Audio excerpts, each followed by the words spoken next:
We're here at the Trend Micro office in Singapore. We're going to meet with Rick Ferguson, who is the VP for Global Security Research. Now he's going to talk to us about mobile security and show us how he can use his handphone to tap and hack into another person's handphone. Come, follow me. Hey Rick. Hey. How's it going? Thanks for coming. No problem. Come in. Okay, so two phones. This one is running Android 4.1. I haven't exploited any vulnerabilities on this device at all. So all that's happened is that the poor victim has downloaded an app from an app store. Let's say the app was pretending to be a camera that was going to increase the camera resolution to 4 trillion megapixels, and so they got the free camera app. Unfortunately, it's doing other things in the background that they're unaware of. Even if it's the most paranoid of users, and they go and check, go and check the apps that are running on the device. Let's look for running apps. Here we go. You can see there's nothing suspicious actually running on that device at all right now. The other phone here is an iPhone, but to be honest, it could be anything. All I'm doing from here is sending SMSs. So I could even send this from the oldest Nokia in the world. It would still work. So this phone is actually deeply compromised, but the user is entirely unaware of that.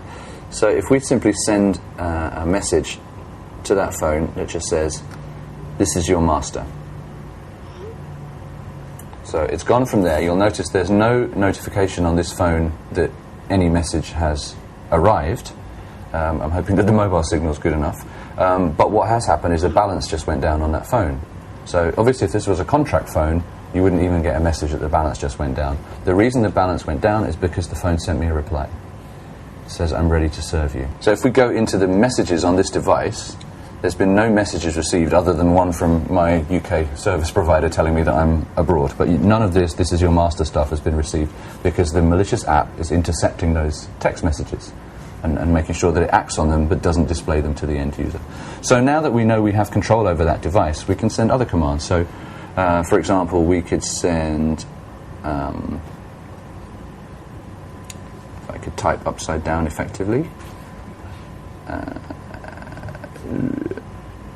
SMS spy enable. So send that command to the device. Again, no notification. If you look in the notifications, no notification that a message is received. But now any incoming text message to this device will be intercepted, stored in a text file in local storage on that Android device. Let's say this phone belongs to a corporate executive, and you've also compromised the PC as well, which is far more simple than compromising the mobile device. Or Justin Bieber for that matter. Or Justin Bieber even, could be anybody, and you know that they have a very important meeting at 12 o'clock today, and you'd like to know because you've read it in the calendar on the compromised PC, and you'd like to know what happens in the meeting. So you can, having the phone under your control, simply send another command. This one says monitor now, and there's a number after it, so monitor now 1. That's just been received, so right now the microphone on this device has just been activated, and now it's recording everything that we say around the device. Again, completely invisible, and even if we had the screen blacked out, anytime any of these messages were received, nothing would happen with the device. The microphone is still active and still recording right now.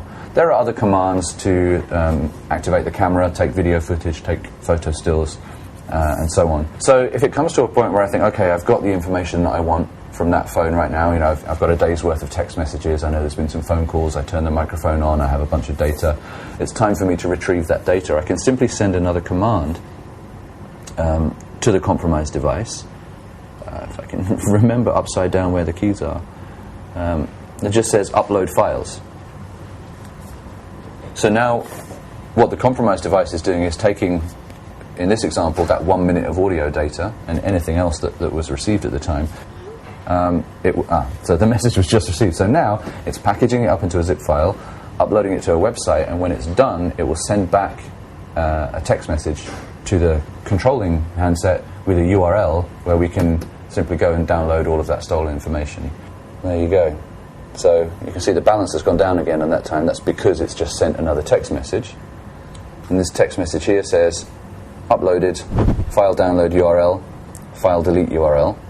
And all of the stolen information has also automatically been deleted from this phone. So even if the victim were to go looking and say, I wonder what files are on here, what's taking up this space, there won't be anything there. There's nothing to take up any space, so it keeps the victim unaware of what's been going on.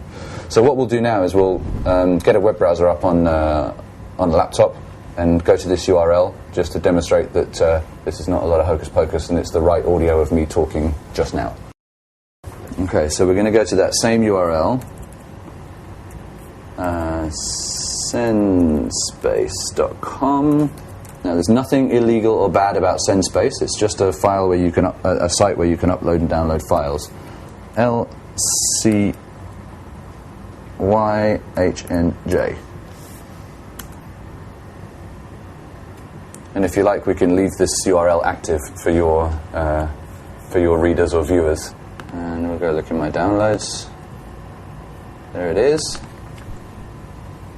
And what have we got here? Activated, and now it's recording everything that we say around the device. Again, completely invisible, and even if we had the screen black out, anytime any of these messages were received, the same audio that I was you heard earlier in the video, right? There are other commands to. So, and that could include a text file of all the text messages that have been received on the device. It could include separate audio for each of the telephone calls or video or anything else for that device.